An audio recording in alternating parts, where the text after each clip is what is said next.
আসলে ও সজীবাদের জয় সকালে এক কথা বলে, দুপুরে এক কথা বলে, রাতে এক কথা বলে, ঘুমাইতে যাওয়ার আগে একটা ট্যাবলেট খেয়ে আরেক কথা বলে। তার যে কথা তার কথা হয় না।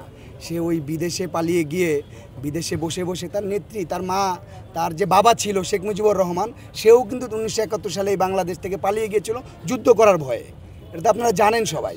তারা কিন্তু পাকিস্তানের আদালতে কারাগারে বন্দি ছিল। বন্দি একটা নাটক, শুধু একটা নাটক ছিল। সে কিন্তু এখানে বাংলাদেশ ছেড়ে পালিয়ে গিয়েছিল যেন বাংলাদেশের জনগণ বিপদে পড়ে যায়। তখনও কিন্তু 1971 বাংলাদেশের জনগণ মুক্তিযুদ্ধ করে দেশ স্বাধীন করে নিয়ে এসেছিল।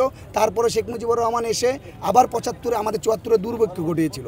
75 কিন্তু ওই যে সে পালিয়ে গিয়েছিল, এই আপনার বাকশাল কায়েম করেছিল, এই সব কিছুর বিনিময়ে তাকে কিন্তু জীবন দিতে হয়েছে।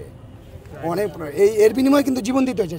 শেখ হাসিনা ও তার প্রাণটা বাঁচানোর জন্য সে কিন্তু পালিয়ে গিয়েছে। নাহলে বাংলাদেশের জনগণ গণভবন ভেঙে ফেলেছিল না। আমি তো জেলে ছিলাম, জেল থেকে বেরিয়ে দেখেছি যে কী পরিস্থিতি করেছে, কীভাবে মানে একদম বাজে একটা অবস্থা।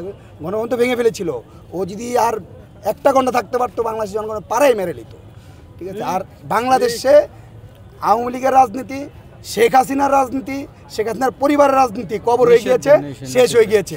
এইটা আর আমরা কেউ কোনোদিন আশা জানি না করি, আশা করতেও পারবো না আমরা।